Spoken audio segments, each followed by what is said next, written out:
గృహస్థాశ్రమంలో ఉండి తరించడం ఎలా? ఒక సులభ మార్గం చెప్పారు. ఏం చేస్తావు? ఏది చేసినా నమః చేసుకో అన్నారు. అందుకే ఇది నేర్పడానికే మనకి నామాలు వచ్చాయి. ఎన్ని నామాలు పెట్టి పిలిచినా మీరు ఎవరిని పిలుస్తారు? మీరు ఎవరిని పూజ చేస్తున్నారో ఆయన పిలుస్తారు. పిలిచేమంటారు? ముందు ఓం పెడతారు, చివర నమః పెడతారు. ఓం కేశవాయ నమః, ఓం నారాయణాయ నమః, ఓం మాధవాయ నమః. ఇది తెలియకుండా మీరు చేస్తున్నారనుకోండి, ఫలితం ఉండకపోదు, ఉంటుంది. కానీ రావలసినంత ఫలితము మీకు అందదు. ఎందుకన్నది? ఓం అంటే అకార ఉకార మకారముల చేత మీకు భగవంతుడికి ఉన్న సంబంధమును అనుసంధానం చేస్తున్నారు. నమః చెప్పి ఇదేది నాది కాదు నీది అంటున్నారు. నా భార్య యందు నాకు ప్రేమ ఉండొచ్చు. ఆనుకూల్యవతి అయినటువంటి నా భార్యని నాకు కటాక్షించి నేను ఈశ్వర మార్గములో నడవడానికి కృప చేసిన ఈశ్వర నీకు నమస్కారము అన్నాను అనుకోండి. ఇప్పుడు నా భార్య యందు ప్రేమ ఎటువైపు నుంచి వచ్చేదిగా మారిపోయింది. ఎన్ని పంపులైనా ఉండొచ్చు, ఇంట్లో ఓవర్ హెడ్ వాటర్ ట్యాంక్ ఒక్కటే ఉంటుంది. ఊళ్ళో పంపులు ఎన్నైనా ఉండొచ్చు, కొళాయి చెరువు ఒక్కటే ఉంటుంది, పంపింగ్ స్టేషన్. అలాగే మీ మమకారం ఎన్ని వైపులకైనా వెళ్ళొచ్చు. నా కొడుకు బాగా చదువుకుంటున్నాడు, ఈశ్వరానుగ్రహము. నా కొడుక్కి ఒక మంచి కాలేజీలో ఇంజనీరింగ్ సీట్ వచ్చింది. నా కూతురు ఒక మంచి సంబంధం కుదిరింది, ఇది ఈశ్వరానుగ్రహము, ఒక మంచి సంబంధం కుదిరింది. నా భార్య నా యందు ప్రేమతో ఉంటుంది, ఇది ఈశ్వరానుగ్రహము, నా భార్య నా యందు అత్యంత ప్రేమతో ఉంటుంది. నేను ఒక ఫ్లాట్ కొనుక్కుంటున్నాను, ఇది ఈశ్వరానుగ్రహము, సర్వేశ్వరుడు వసతి గృహే అని సంకల్పం చెప్పించడం ఇష్టం లేక నన్ను ఒక సొంత ఇంటిలోకి ప్రవేశపెడుతున్నాడు. నాకు ఒక మంచి స్నేహితుడు దొరికాడు, ఇది ఈశ్వరానుగ్రహము, నాకు ఒక సత్సంగము దొరికినది. ఇప్పుడు ఏం చేస్తున్నావు? అన్నీ తీసుకెళ్లి ముందు ఆ మాట చేర్చుకుంటున్నావు. ఈశ్వరానుగ్రహము చేత, ఈశ్వరానుగ్రహము చేత, ఈశ్వరానుగ్రహము చేత. పంపులో నీళ్లు రావట్లేదు, పంపులోకి నీళ్లు పోసుకుంటావా? ఓవర్ హెడ్ వాటర్ ట్యాంక్ లోకి నీళ్లు పోసుకుంటావా? పంపులో నీళ్లు పోయావు, ఓవర్ హెడ్ వాటర్ ట్యాంక్ లో నీళ్లు పోస్తావు. నీకు ఏదొచ్చింది ఎటువైపుకి తిప్పాలి? మనస్సుని ఈశ్వరుడి వైపుకి తిప్పాలి. అన్ని సుఖాలే పెడతాయా? ఇలాగా కష్టం వస్తుంది. ఒకనాడు ఏదో ఒక చిన్న కష్టం వస్తుంది. ఓ రోజు ఒంట్లో బాగులేదు. ఏమవుతానండి, నువ్వు ఉపన్యాసాలు చెప్తున్నాను అయినా కూడా నాకు కడుపులో తిప్పుతుంది, నాకు వాంతి అయిపోయిందని బెంగెట్టుకుంటావా? బెంగెట్టుకోకూడదు. ఏమనాలి? ఈశ్వరానుగ్రహము. ఏం జరగవలసిందో, ఏ అనారోగ్యం రావలసిందో సర్వేశ్వరుడు నేను ఈ కార్యక్రమంలో ఉండబట్టి, అయ్యో పాపం వీడు మళ్ళీ ఉపన్యాసం చెప్పుకోవాలి కదా అని నా యందు అనుగ్రహించి కడుపులో తిప్పి వాంతులు మాత్రమే అయ్యేట్టుగా నన్ను అనుగ్రహించినాడు. కష్టమని సుఖమని దేంతో కలుపుకుంటావు? ఈశ్వరుడితో కలుపుకుంటావు. కలుపుకుంటే ఏమైపోయింది? ఇప్పుడు నీకు దీని పట్ల మమకారం, ప్రధానమైన దాని పట్ల మమకారం. ఏదొచ్చినా ఈశ్వరానుగ్రహం అంటుంటావు. ఇప్పుడు ఆఖరణ నీకు శరీరంలో కష్టం వస్తోంది, ప్రాణోత్క్రమణ సమయంలో, ఈశ్వర ఇది నేను భయంకరంగా తట్టుకోలేను, నువ్వే రక్షించు అని నీ మనస్సు ఆయన దగ్గరికి వెళ్ళిపోయింది. వెళ్ళిపోతే ఏమవుతుంది? వెళ్ళక తప్పదు, దీన్ని వదిలి తేలికగా విడిపడతావు. వెళ్ళిపోయేటప్పుడు కూడా ప్రార్థన ఆయన మీదే జరుగుతోంది. ఇప్పుడు ఏమవుతావు? ఇంకొంచెం ఉత్కృష్టమైన స్థితికి వెడతావు. మనస్సుకి అస్తమానం ఏ విషయం గురించి ఆలోచించడం అలవాటో ఆ వస్తువు దగ్గరే నిలబడిపోతుంది. వెళ్ళిపోయేటప్పుడు గమ్మత్తు ఏమవుతుందంటే, మనం దిగిపోయేటప్పుడు రైల్లో మనతో పాటుగా మన పెట్టి మన బ్యాగు పట్టుకుని దిగిపోయినట్టే చిట్ట చివర శరీరంలోంచి వెళ్ళిపోయేటప్పుడు ఇంద్రియాల్లో ఉన్న శక్తుల్ని సూక్ష్మ శక్తుల కింద తీసేస్తారు. అంటే ఈ కన్ను యొక్క చూసే శక్తి, ముక్కు యొక్క వాసన చూసే శక్తి, ఇలాంటివి మూట కట్టేసుకుంటాడు. కట్టేసుకుని పట్టుకుని మనస్సును పట్టుకుని బయటికి వెళ్ళిపోతాడు. వెళ్ళిపోయి వేరొక ఉపాధిలోకి వెళతాడు. వెళ్ళడంలో ఈశ్వరుడు ఒక గమ్మత్తు చేస్తాడు. ఆయనకు ఉన్నటువంటి గొప్పతనం ఏమిటంటే, ఉపాధిని మార్చగలిగినటువంటి హక్కు పరమేశ్వరుడి. నువ్వు చేసిన పాప పుణ్యములను విచారణ చేస్తాడు. చేసి ఇంతకుముందు ఐశ్వర్యవంతుడు, ఎవరికి ఉపయోగపడలా, ఇప్పుడు నిరుపేద కింద వెళ్ళిపోయాడు. కానీ వాసన ఏమైపోయింది? ఎప్పుడు ఇంకా డబ్బు సంపాదిద్దాం, డబ్బు సంపాదిద్దాం, డబ్బు సంపాదిద్దాం. ఇప్పుడు ఎలా ఉన్నాడు? అందరిళ్ల ముందుకి వెళ్లి నిలబడి చేతిలో వేసిన పదార్థాన్ని తిని బతుకుతున్నాడు. అయినా డబ్బు మీద ఆశపోయిందా? డబ్బు గురించి ఆలోచిస్తున్నాడు. వేరొక ఆవిడ పొలాన్ని తాకట్టు పెట్టిన ఆవిడ తన పొలం గురించి ఆలోచిస్తోంది. అందుకని మళ్ళీ దేవాలయ యజమాని కుమారుడి కింద వచ్చాడు. ఇప్పుడు కూడా ఏమైంది? అవే శత్రుత్వ భావనలు నిలబడిపోయాయి. ఇప్పుడు ఇంకా హేయమైనటువంటి జన్మలోకి వెళ్ళిపోవాలి. ఎక్కడికి వెళ్ళిపోయారు? పాము కప్ప అయ్యారు. ఇప్పుడు పాము కప్ప దగ్గరికి వెళ్ళేటప్పటికి ఆస్తి మీద మమకారం అక్కర్లేదు. ఇప్పుడు ఏమిటి, ఒకరి మీద ఒకరికి కక్ష. ఈ కక్ష ఎంత దూరం వెళ్ళిపోయిందంటే ఉపాధిగతం అయిపోయింది. వాడి పేరు ఎత్తితే చాలు ఇంకా వాడిని మిత్రుడిగా చూడలేడు, వాడిని శత్రువుగానే చూస్తాడు. మీరు ఒకసారి చాలా జాగ్రత్తగా ఒక విచారణ చెయ్యండి. అసలు శత్రుత్వం కానీ మిత్రత్వం కానీ ఎక్కడుంది చెప్పండి. నేను ఒక వ్యక్తిని చాలా ఇష్టపడతాను, అతనంటే నాకు ఇష్టం లేదు. నేను నిద్రపోతుండగా ఆయన వచ్చాడు అనుకోండి మా ఇంటికి, నా భార్య అతనికి బూర్లు గార్లు అన్ని పెట్టి ఒక కప్పు కాఫీ ఇచ్చింది అనుకోండి. ఏమిటోనమ్మా నా దురదృష్టం, బావగారు మాత్రం నాతో సరిగ్గా మాట్లాడు అని ఉత్తప్పుడు ఎలాగో మాట్లాడమ్మా, దగ్గరికి రానివ్వడు, పడుకున్నాడు కదా కాసేపు బావగారి దగ్గర కూర్చుని వెళ్ళిపోతానని నా దగ్గరికి వచ్చి కాసేపు నా కాళ్ళు పట్టి వెళ్ళిపోయాడు అనుకోండి. ఇప్పుడు శత్రుత్వం ఏమైనా ఉందా నాకు అతనితో? ఇది నేను లేచి ఉండగా మా ఆవిడ అతనికి బూర్లు గార్లు పెట్టి కాఫీ ఇవ్వగలదా? అతను అలా మాట్లాడగలడా? నా దగ్గరికి వచ్చి కూర్చోగలడా? నా కాళ్ళు పట్టగలడా? నేను అతన్ని రానివ్వను, నా దగ్గర కూర్చోబెట్టుకొని ఇవ్వను, వీల్లేదని చెప్తాను. అంటే జాగృతిలో శత్రుత్వం ఉంది, నిద్రావస్థలో శత్రుత్వం లేదు. మనస్సు ఉంటే శత్రుత్వం ఉంది, మనస్సు లేకపోతే శత్రుత్వం లేదు. మనస్సు అంటే గ్రహించడం. ఒకడు మిమ్మల్ని నిందిస్తున్నాడు, మీరు దాన్ని తీసుకోలేదనుకోండి, ఏమవుతుంది? వస్తుందా శత్రుత్వం?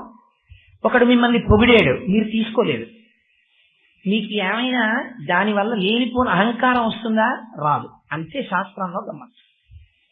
అది జయించడం రాదు, మనకి చాలా కష్టం. మనస్సువే ప్రధానమైన పాత్ర పోషించేస్తూ ఉంటుంది. మనం ఏం చేస్తామంటే అన్ని ఇతర విషయాలు చక్కబెట్టుకుంటాం, ఒక్క మనస్సుని చక్కపెట్టుకోవడం అన్న విషయాన్ని మాత్రం మనం ఎప్పుడూ చూసుకోం. బట్టల మీద కొంచెం మరకపడింది, జాగ్రత్తగా ఉతికించేసుకుంటాం, నిమ్మకాయ రసం పోసో కాసింత యాసిడ్ వేసో దాన్ని తొలగించుకుంటాం.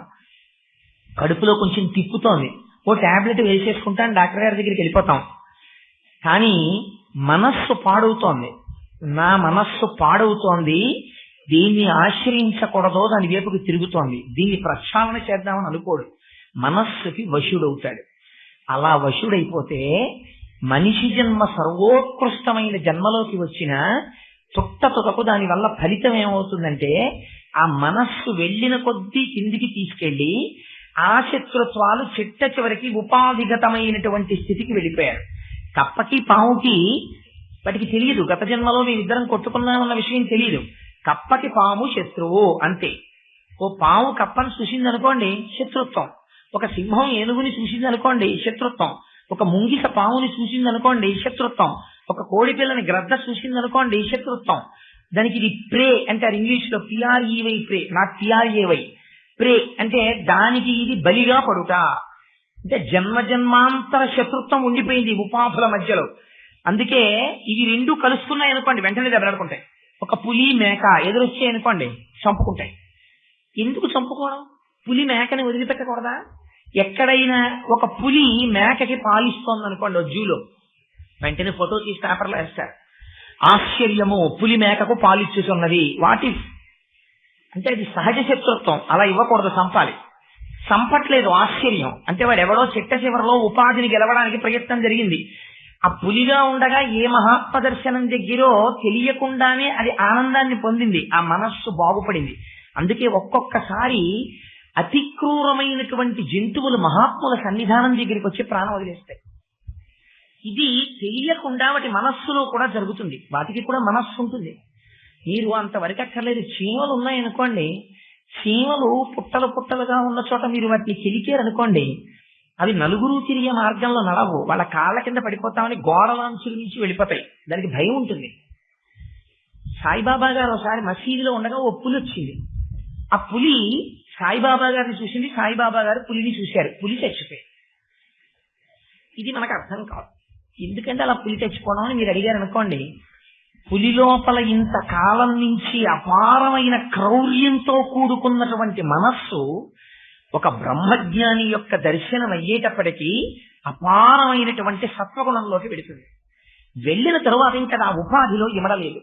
పులి ఉపాధిలోకి పులి జీవుడు ఉండలేడు, ఎందుకని ఇప్పుడు సాత్వికమైపోయింది. సాత్వికమైపోయిన జీవుడు ఇంకా పులి శరీరంలో ఉండలేడు. అందుకని మహాత్మ దర్శనాన్ని తెలిసో తెలియకో చేసింది అనుకోండి, అంతే, అది ఆ శరీరాన్ని వదిలేసింది.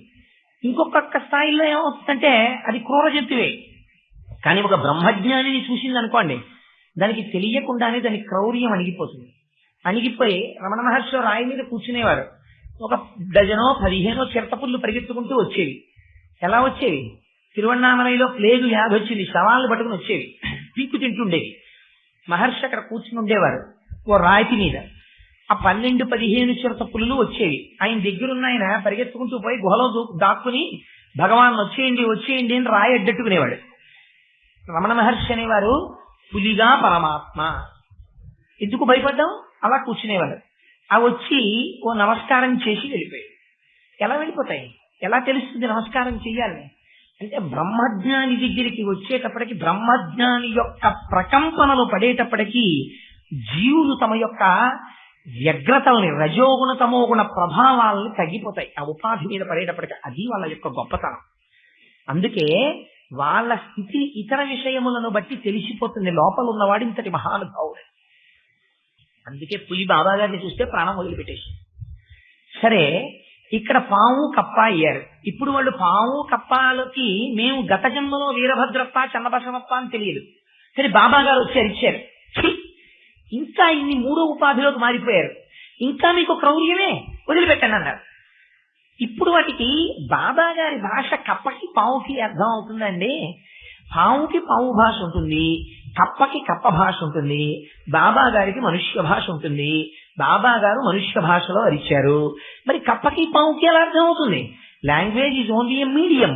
నా భావాన్ని నీకు అర్థమయ్యేట్టు చెప్పడానికి భాష అన్నది ఒక మాధ్యమం అయినప్పుడు ఆయన ఏదో మనుష్యులు మాట్లాడే భాషలో మాట్లాడారు. అవి రెండు ఒక రకం జంతువులు కావు, 2 రకాలైన జంతువులు. ఎలా అర్థమైంది అంటే, ఒక బ్రహ్మజ్ఞాని మాట్లాడినటువంటి మాట, ఆ ఆదేశము, ఆ ఉపాధులు ఏవైనా సరే వాటి మనస్సుని కదపగలిగిన శక్తి ఉంటుంది. ఇదే శబ్ద బ్రహ్మమయి చరాచరమయి జ్యోతిర్మయి వాంగ్మయి అని.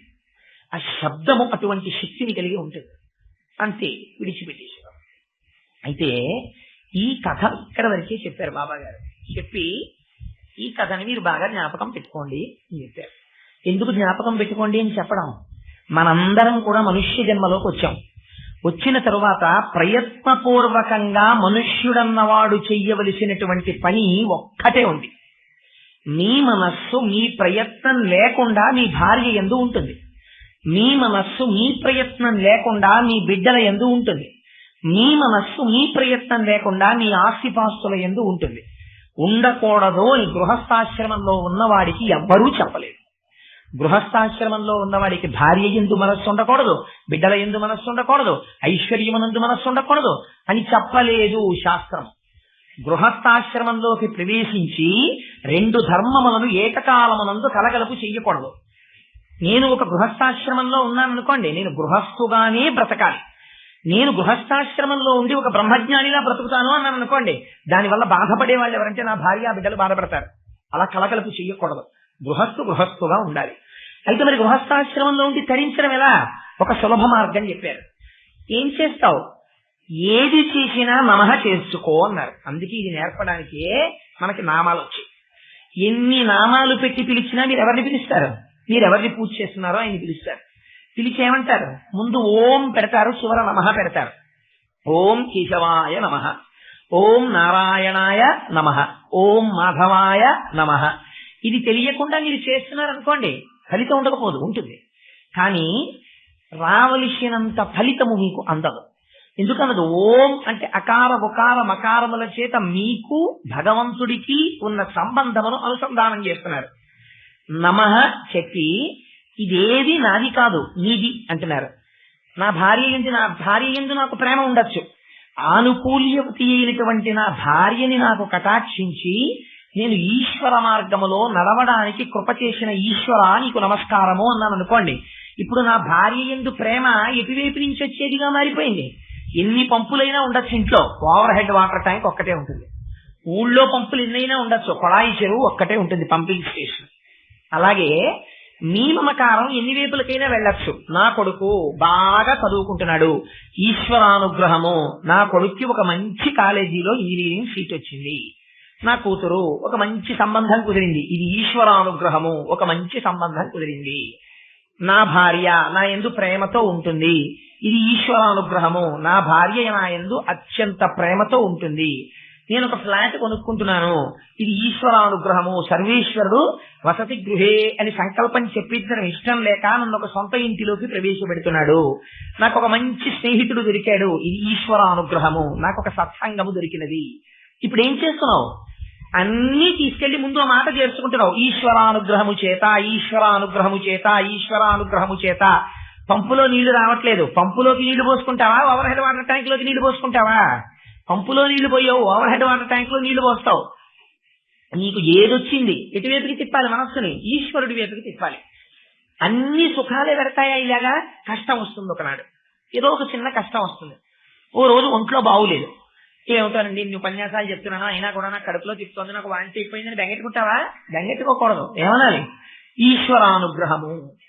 ఏమో ఏం జరగవలసిందో, ఏ అనారోగ్యం రావలసిందో సర్వేశ్వరుడు నేను ఈ కార్యక్రమంలో ఉండబట్టి, అయ్యో పాపం వీడు మళ్ళీ ఉపన్యాసం చెప్పుకోవాలి కదా అని నా యందు అనుగ్రహించి కడుపులో తిప్పి వాంతులు మాత్రమే అయ్యేట్టుగా నన్ను అనుగ్రహించినాడు. కష్టమని సుఖమని దీంతో కలుపుకుంటావు, ఈశ్వరుడితో కలుపుకుంటావు. కలుపుకుంటే ఏమైపోయింది? ఇప్పుడు నీకు దీని పట్ల మమకారం, ప్రధానమైన దాని పట్ల మమకారం, ఏదొచ్చినా ఈశ్వరానుగ్రహం అంటుంటావు. ఇప్పుడు ఆఖరణ నీకు శరీరంలో కష్టం వస్తోంది, ప్రాణోత్క్రమణ సమయంలో, ఈశ్వర ఇది నేను భయంకరంగా తట్టుకోలేను, నువ్వే రక్షించు అని నీ మనస్సు ఆయన దగ్గరికి వెళ్ళిపోయింది. వెళ్ళిపోతే ఏమవుతుంది? వెళ్ళక తప్పదు, దీన్ని వదిలి తేలికగా విడిపడతావు. వెళ్ళిపోయేటప్పుడు కూడా ప్రార్థన ఆయన మీదే జరుగుతోంది. ఇప్పుడు ఏమవుతావు? ఇంకొంచెం ఉత్కృష్టమైన స్థితికి వెడతావు. ఐశ్వర్యమునందు ఉత్కృష్టత, బిడ్డల యందు ఉత్కృష్టత, పాండిత్యమునందు ఉత్కృష్టత. అంతకుముందు నీకు చెప్పిన వాళ్ళు లేరు. ఇలా ఉపాసన చేయబోయ్, ఇలా పూజ చేసుకోబోయ్, ఇలా సంధ్యావందనం చేసుకోబోయ్ అని చెప్పిన వాడు లేడు. నాకు అలాంటి తండ్రికి కొడుగ్గా పుట్టుంటే నేను నిజంగా ఎంత ఉద్ధరింపబడుతునో అని మీకు మనసులో కోరికుండిపోయింది. అది అనుకునేవారు ఈశ్వరానుగ్రహం చేత నేను అలాంటి ఆయనకి కొడుకైతే, లేకపోతే నేను అటువంటి ఆయనకి అక్క చెల్లెలనైతే అని కోరుకున్నారు. ఏం చేస్తాడు? అదే చేస్తాడు. వచ్చే జన్మలో ఒక మహాపండితుడు, అనుష్ఠానం తెలుసున్నటువంటి వాడు, ఈశ్వరుణ్ణి నమ్ముకున్న మహాభక్తునికి కుమారుడిగా పుడతారు. పుడితే ఏమవుతుంది? తండ్రిని మించిన గురువు ప్రపంచమునందు లేడు. ఆ తండ్రి తొడ మీద కూర్చుంటారు, ఆయన నీకు జ్ఞాన బోధ చేస్తాడు, ఆయన గాయత్రి ఉపదేశం చేస్తాడు, ఆయన పక్కన కూర్చోబెట్టుకుని పూజ చేయిస్తాడు. ఇప్పుడు ఏమైంది? బంగారపు పళ్ళెమునకు గోడ చేరుపు అవ్వినది. ఉత్కృష్టత వైపుకి నడిచారా, నడవలేదా? నడవాలి. అందుకని ఇప్పుడు ఏమైంది? మనుష్య జన్మకి మనస్సు అత్యంత జాగ్రత్త తీసుకోవలసిన అంశము. మీరు ప్రయత్నపూర్వకముగా దానికి ఆలంబనం ఇవ్వలేదనుకోండి, దానికి ఏం కావాలో తెలుసా? ఎప్పుడూ ఒక వస్తువు కావాలి పట్టుకోవడానికి మనస్సుకి. అది ఏం చేస్తుందంటే మీరిస్తే పుచ్చుకుంటుంది, ముందు తిరస్కరిస్తుంది. మనస్సుకున్న గుణం నేను చేయలేదు. మీరు బాగా గుర్తుపెట్టుకోండి. ఇది కోటేశ్వరరావు గారు చెప్పింది అబద్ధమా నిజమా? కోటేశ్వరరావు సొంతమేం కాదు, శాస్త్రంలో ఉన్నమాట చెప్తున్నాను. ముందు మీరు ఒక పని చేశారనుకోండి, నేను చేయనంటుంది. మీరు 10 రోజులు చేయించారనుకోండి, అందుకే ముందు కర్మేంద్రియాల పట్ల ఆసక్తి చూపించమన్నారు. బలవంతంగా శరీరాన్ని తీసుకెళ్లి కూర్చోబెట్టారనుకోండి, 15 రోజులు పోయాక అది ఏమంటుందంటే ఈ పని చేయకుండా నేను ఉండలేనండి. దాని తప్పేం ఉండదు పాపం. మీరు రోజు పొద్దున్నే లేచి అరగంట సేపు కూర్చొనుట అన్నారనుకోండి, ఇదే బాబా గారు చెప్పారు. ఎప్పుడూ కూడా కష్టం ఏమిటో సమస్య ఏమిటో చెప్పి విడిచిపెట్టేసినటువంటి వాడు గురువు కాడు. ఇలా నువ్వు పాడైపోతున్నావు అన్నారు అనుకోండి, ఇంకా గురువు ఏంటి? నువ్వు ఏం జరుగుతుందో చెప్పాడు ఆయన, దానికి గురువు ఎందుకు? దానికి గురువు అక్కర్లేదు. మాకు చిన్నప్పుడు మాస్టర్ ఉండేవారు, ఆయన వచ్చి కూర్చుని ఇప్పుడే ఏం చదువుతున్నారా అనేవారు. అంటే ఏదో చదువుకోండి కాసేపు అనేవారు. మాస్టర్ సంవత్సరంలో 3వ పాఠం చదువుతున్నానండి. అది రాదా నీకు అనేవారు. రాదు మాస్టారు, అందుకే చదువుతున్నానండి. ఇంతకు ముందు చదివితే రాండి, ఇప్పుడు చదివితే వస్తుందని బుర్రా, ఎందుకు చదవడం అనేవారు. ఓహో అలాగా అంటే మళ్ళీ ఓ పావుగంట పోయిన తర్వాత ఏం చదువుతున్నావు అనేవారు. 1వ పాఠం చదువుతున్నానండి అనేవారు. ఎందుకు చదువుతున్నావు? ఇది వచ్చిన పాఠమేనండి. అందులో వచ్చిన పాఠం చదవడం ఎందుకు నీ బుర్ర అనేవారు. వచ్చింది చదవకూడదు, రాంది చదివి ప్రయోజనం లేదు. కాబట్టి ఏం చెయ్యాలి? ఇప్పుడు గురువు అయోమయంలోకి తీసుకెళ్ళినట్టు అలా ఉండకూడదు.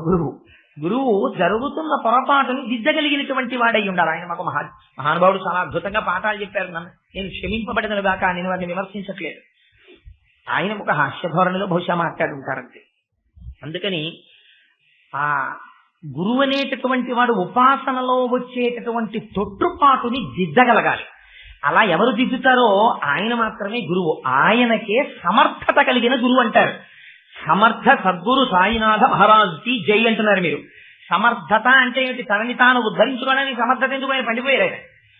అందుకు సమర్థత అక్కర్లేదు. మిమ్మల్ని ఉద్ధరించడానికి సమర్థత కావాలి. ఎందుకు? ఎక్కడో పడున్నాం మనందరం. ఈ పడున్న వాళ్ళందరినీ పైకి లేపాలి. పైకి లేపడం అంటే ఎలా ఉంటుందో తెలుసా అండి? రామకృష్ణ పరమహంస చెప్తారు, అయస్కాంతము అక్కడే ఉంది, సూది అక్కడే ఉంది. ఈ అయస్కాంతం సూదిని పట్టుకుంటుంది, అది దాని ధర్మం కదా. అయస్కాంతం సూదిని పట్టుకోదండి. సూది దగ్గరికి పట్టుకెళ్ళి మీరు అయస్కాంతాన్ని పెట్టారు, ఆ సూది వెళ్ళటం లేదు అయస్కాంతం దగ్గరికి. అయస్కాంతం లాక్కోవట్లేదు.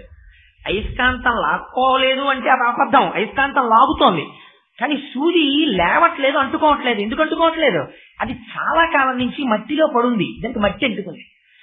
పైన మట్టి అంటుకోవడం చేత సూది అయస్కాంతమునకు మధ్యలో ఉన్న మట్టిని తెలివైన వాడు ఏం చేస్తాడు? తీసి ఓసారి బట్ట పెట్టో పాతకు తట్టుకొచ్చి ఇలా తుడిచేస్తాడు. తుడిచి అయస్కాంతం పెడతాడు, ఠక్కన అంటుకుంటుంది. ఇప్పటి వరకు మీ మనస్సుని తిప్పుకోవడం మీకు చేత కాలేదు. ఎక్కడ పెట్టుకోవాలో తప్పేం లేదు. భార్య యందు ఉండడం తప్పు కాదు. ఈశ్వరానుగ్రహముగా భార్య యందు అని మీరు అనలేదు. ఓం కేశవాయ నమః, ఓం నారాయణాయ నమః అంటున్నారు. అది యాంత్రీకరణం అయిపోతుంది పూజ. దాని భావము మీకు తెలియలేదు. ఇప్పుడు దిద్దుతాడు గురువు. అలా కాదురా, ఇదే సూదిని తుడుచుట. మీరు పారాయణ పారాయణ పారాయణ పారాయణ చేస్తారు. పారాయణ ఎందుకు చేస్తున్నారు చెప్పండి నాకు. పారాయణ చేస్తే ఇది ప్రయోజనము. ఆల్ రైట్, పారాయణ ఈజ్ ఏ గుడ్ థింగ్. మీరు చేస్తున్నారు పారాయణ. పారాయణ వల్ల ప్రత్యక్ష ప్రయోజనమేమి మీరు జ్ఞాపకం పెట్టుకోండి బాగా. ఎందుకు పారాయణము అంటే, పారాయణం అనేటటువంటిది మీకు ఏనుగు పక్కన ఉన్నటువంటి మావటి వంటిది. మీకు అప్పటి వరకు కుక్కను చూస్తే కుక్క కర్ర పెట్టి కొడతారు. మీరు సాయిబాబా గారి జీవిత చరిత్ర పారాయణం చేశారు. కుక్కను ఒక ఆవిడ కర్ర పెట్టి కొట్టింది. బాబా గారి వీపు మీద కర్ర దెబ్బ కట్టు తేలింది. కుక్క ఎందున్నవాడను నేనే అని చెప్పారు ఆయన. మీరు పారాయణం చేశారు. మర్నాడు కూడా కర్ర పెట్టి కుక్కను కొట్టబోయారు. మీకు ఇది గుర్తొస్తుంది. అరేరే, కర్ర పెట్టి కొడితే బాబా గారి వీపు మీద పడిందిరా, కుక్కలో ఉన్నవాడు కూడా పరమాత్మే. అందుకని ఏం చెయ్యాలి? ఓ కుక్క, కుక్క రూపమునున్న బాబా దా అని కౌగిలించుకుని పూజా మందిరంలో కూర్చోబెట్టగలవా? ఒక పరమ యథార్థం చెప్తున్నాను, నువ్వు ఆ స్థాయికి ఎదగలేదు. అంగీకరించండి, గుడ్డలు మీరు చెయ్యేస్తాయి. అలా మీరు ఎరిగిపోతే మీరు బ్రహ్మజ్ఞానం. అసలు మీరు సభలో ఉంటారు, మీరు ఎక్కడో గుహలో ఉంటారు. మీరు కాదు, నేను కాదు, మనది ఆ స్థాయి కాదు. ఏ జ్ఞాని కెనాట్ బి ఇమిటేటెడ్. కాబట్టి మీరు ఏం చేస్తారు? గృహస్థు స్థాయిలో ఓ మాట చెప్పండి. ఈ కుక్క రూపంలో బాబా ఉన్నారు, బాబా రండి 4 గారెలు తినండి, ఓ పళ్ళెంలో పెట్టండి. కుక్క తింటోంది, బాబా తింటున్నారని భావన చేయండి. బాబా కాసేపు విశ్రాంతి తీసుకోండి అని చెప్పండి. లేనిపోని భేషజాల జోలికి వెళ్ళకండి. మీరంత స్థితికి ఎదిగారు, లేకపోతే బాబా అనుగ్రహించదలుచుకున్నారు. ఆనాడు వారి ఇంట్లోకి వస్తే మీరు కూర్చోబెట్టగలిగితే మీ అదృష్టం. ఆ స్థాయిలో చూడగలిగితే, మీరంతా ఎదిగితే. లేని నాడు కనీసం ఏమైంది? ఇంతకు ముందు కర్ర పెట్టి కొట్టిన వారు ఇప్పుడు కర్ర పెట్టి కొట్టారు, గారె ముక్క పెడతారు. ఎందువల్ల ఇప్పుడు పారాయణం పనికొచ్చింది మీకు? ఏనుగు పక్క మావటి అని ఎందుకన్నాను? ఏనుగు నడిచేటప్పుడు ఉట్టినే వెళ్ళదు, ఆ తొండం ఉట్టినే ఉండదు. ఏనుగు తొండం ఎప్పుడూ కదిలే వాటిల్లో ఏనుగు తొండం ఒకటి, మనస్సోటి సమానం, కోతొకటి. ఈ తొండం పెట్టేది అలా వెళ్ళిపోతూ వెళ్ళిపోతూ ఏం చేస్తుందంటే, మీరు కష్టపడి పెంచుకున్నటువంటి మారేడు దళాల చెట్టు కొమ్మని ఇలా పట్టుకుని వంచైపోతుంది. మామట ఏం చేస్తాడంటే హో అని పొడుస్తాడు. ఇలా వెంటనే తొండాన్ని ఇలా తిప్పేసి ఓసారి ఇలా అని, ఓసారి పైకెత్తి, ఓసారి ఇలా అని, మళ్ళీ కిందకి దింపుకుని మళ్ళీ 4 అడుగులు వేసుకుని ఊరుకుంటుంది అనుకుంటున్నారా? ఇలా వెళ్ళిపోతూ మళ్ళీ ఎవరో కనపడితే ఇలా ఇలా అంటాడు, మళ్ళీ హో అంటాడు, మళ్ళీ తొండం తిప్పుకుంటుంది. ఇప్పుడు తొండం కదులుతోంది, ప్రమాదం ఉందా? లేదు. ఎందుకని? మామట ఉన్నాడు. మనస్సు కదులుతోంది, ప్రమాదం ఉందా? పారాయణ జరుగుతోంది. అందుకు మీతో సుబ్బారావు పారాయణ చేయండి. ఇది మీ మనస్సులోకి ఎక్కితే ఏనుగు తొండము వలన ప్రమాదము రాకూడదు. మీరు చిన్న మొక్క వేశారు ఇంటి ముందు, మేకొచ్చి తినేస్తుంది. ఏం చేస్తారు? చిన్న మొక్క ఉన్నప్పుడు ఓ పెద్ద ఇనప కట్టడాన్ని తీసుకొచ్చి అక్కడ అడ్డంగా గుండ్రంగా పెడతారు. మేకొచ్చింది తిందామని రకరకాలుగా 4 ఇలా పెట్టింది, అలా పెట్టింది, పైకి ఎక్కింది, కిందకి ఎక్కింది, ఇలా చూసింది, అలా చూసింది. ఎంత చేసినా ఆట అందలేదు. ఆ మేక వెళ్ళిపోయింది. ఈ చెట్టు ఏమైంది? దినదిన ప్రవర్ధమానమైంది. ఇప్పుడు పెద్ద చెట్టు అయింది. ఆకులు పైకి ఉన్నాయి, కాండం కిందకు. ఇప్పుడు మేకొచ్చింది, ఇలా కాళ్ళేసి పైకెత్తింది. ఇప్పుడు అందదు. తనంత తాను రక్షించుకోగలుగుతోంది ఇప్పుడు చెట్టు. ఒకప్పుడు మీరు వేసిన ఇనప కచ్చడం రక్షించింది ఎక్కడానికి. మీరు చేసే పారాయణ మీరు చెట్టు అవ్వడానికి రక్షిస్తుంది. అందుకని ఎందుకు పనికొస్తోంది? బాబా చరిత్ర చదవడం దానికి పనికొస్తే అందుకే అజ్ఞానమును నా పారాయణము నిర్మూలిస్తుందని బాబా చెప్పారు. అజ్ఞానమును నిర్మూలించుట అంటే చీకటి నుండి వెలుతురులోకి ముందు తీసుకొస్తుంది. తీసుకొచ్చిన తరువాత ఇప్పుడు మీ మనస్సుని ఎప్పుడూ అలా చంచలంగా ఉంచి ఎప్పుడూ మాట్లాడపడమే, అలా ఉండకూడదు. ఒకటి చెయ్యాలి. ఏది అసలు చెయ్యాలో బాబా తన జీవితంలో చెప్పారు. ఒకసారి మనిషి అన్నవాడు తప్పకుండా చెయ్యవలసినటువంటి విషయాన్ని, ఏది చేస్తే వాసనలు వెంట తరుముకుంటూ వచ్చి మిమ్మల్ని పాడు చెయ్యకుండా ఉంటాయో, మీరు ఉద్ధరింపబడతారో, అటువంటి ఒక అద్భుతమైన రహస్యాన్ని బాబా చెప్పారు. ఎక్కడ చెప్పారు చెప్పండి? మసీదులో రాధాబాయి దేశ్ముఖ్తో చర్చ జరిగి వెళ్ళిపోయిన తర్వాత హేమాద్రి పంత్ వచ్చి, ఇవాళ నా జీవితంలో పరమ ప్రాముఖ్యమైన రోజు బాబా, ఈ అనుగ్రహము నా యందు ఎల్లకాలము ఇలాగే ఉండాలి అంటే చాలా ఎందుకని అందుకున్నాడు. దాని ప్రయోజనం ఏమిటో హేమాద్రి పంత్ ఎందుచేత అంటే అది అందరి ముందు చెప్పారు బాబా గారు. కానీ ఒక్క హేమాద్రి పంతే దాన్ని బాగా అందుకోగలిగాడు. గురువుకి తేడా ఉండదు. గురువు మేఘం లాంటివాడు. మేఘం ఇలా పైకి వస్తుంది, వచ్చినప్పుడు వర్షిస్తూ ఉంటుంది. అయ్యో పాపం వీళ్ళందరూ ఉపన్యాసం చెప్పుకుంటున్నారు, వింటున్నారు, ఇక్కడ కురవద్దు, మనం అదిగో అక్కడ పచ్చగడ్డి మీద కురుద్దాం, బాగా పెరుగుతుంది అని అక్కడ కురిసి కురవకుండా ఉండదు, అంతటా కురుస్తుంది. మేఘము అంతటా కురిసిన వర్షపు జల్లు మీద పడితే జిల్లేడాకులు రాలిపోతాయి. మిగిలిన చెట్ల ఆకులు కొత్త కొత్త ఆకులేసి చెట్టు వృద్ధిలోకి వస్తుంది. అదేమిటి, ఒకే వర్షజలం ఒక చెట్టు ఆకులు రాలిపోతున్నాయి, మిగిలినవి చెట్లు పెరుగుతున్నాయి. మిగిలిన వాటిని పోషిస్తోంది, ఒకదాన్ని నశింపచేస్తోంది. ఒకే గురువు ఒకే స్థాయిలో అందరికీ అర్థమయ్యేటట్టు చెప్పడానికి ప్రయత్నించిన ఇందులో కొందరు ఉద్ధరింపబడతారు, కొందరు మరింత పాషండులు అవుతారు. ఎందుకు అవుతారు? అది గురువు దోషం కాదు, అందుకునేటటువంటి వాడి స్థాయిలో దోషం. రామకృష్ణ పరమహంస ఒక మాట చెప్తారు, నేకు ఒకడు తెస్తాడు, సుత్తి ఒకడు తెస్తాడు, నేకుని గోడలో పెట్టి కొడతాడు, కొంచెం గుల్లగా ఉన్న గోడలో మీకు దిగుతుంది, పాషాణమైన గోడలోకి మీకు దిగదు, మీకు వంగిపోతుంది.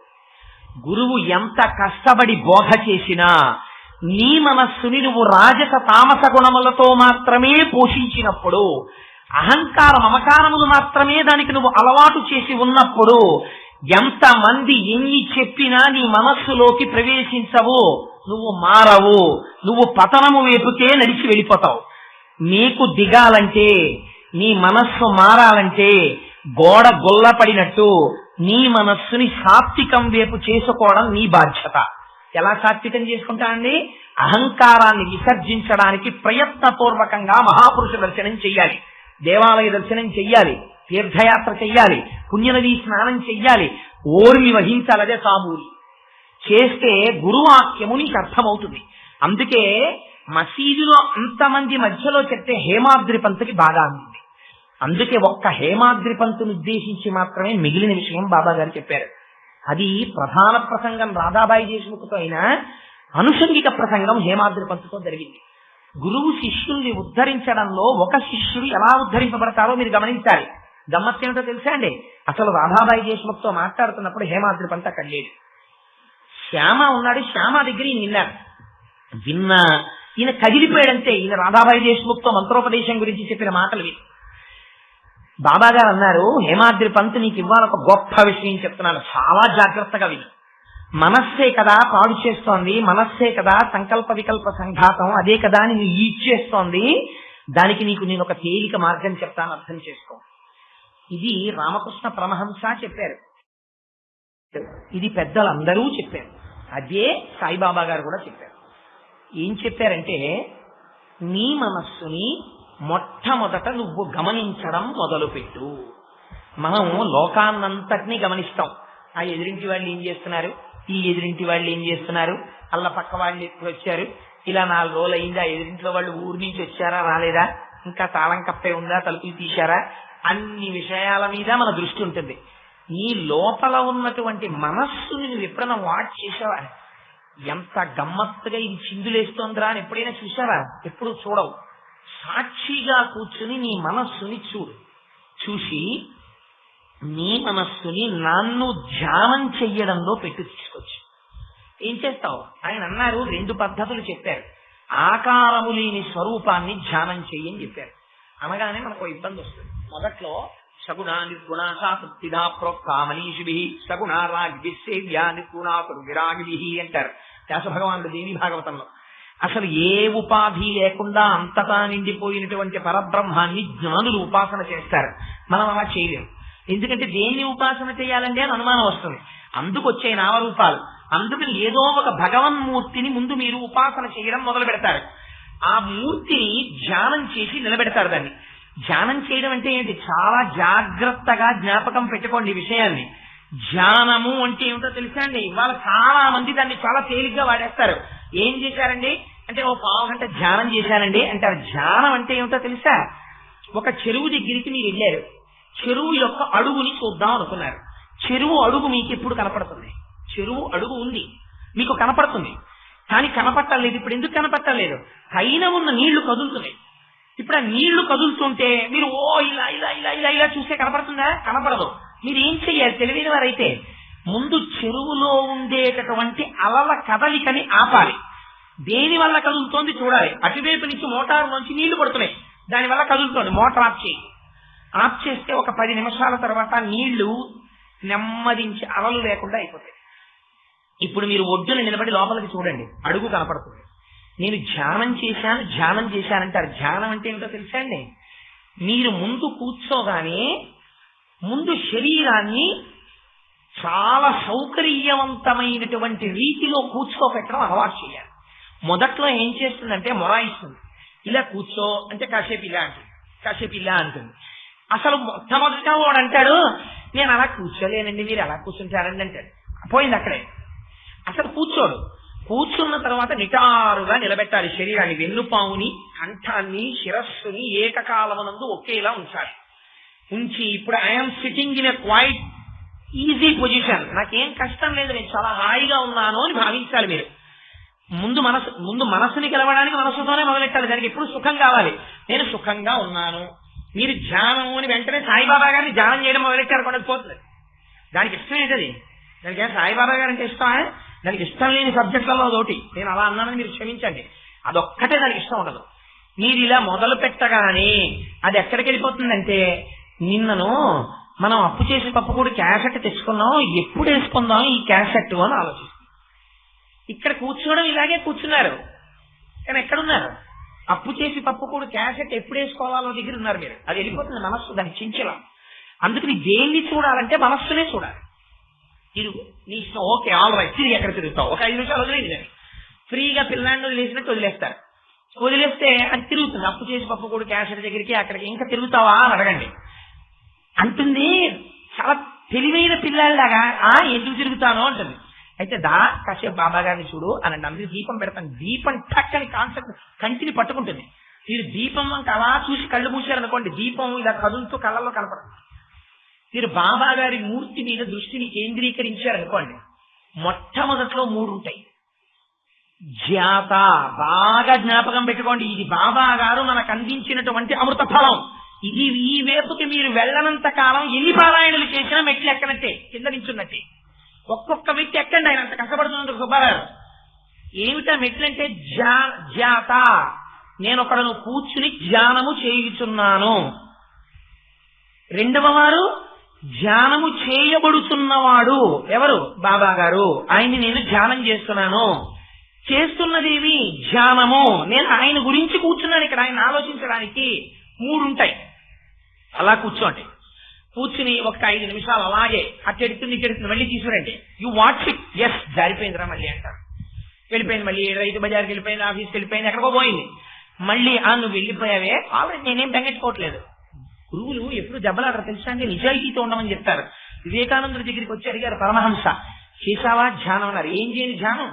అది ఆ పక్కన కొట్లో, కమ్మరి కొట్లో ఎవడో ఇనపదాని మీద సుత్తి పెట్టి కొడుతున్నాడు.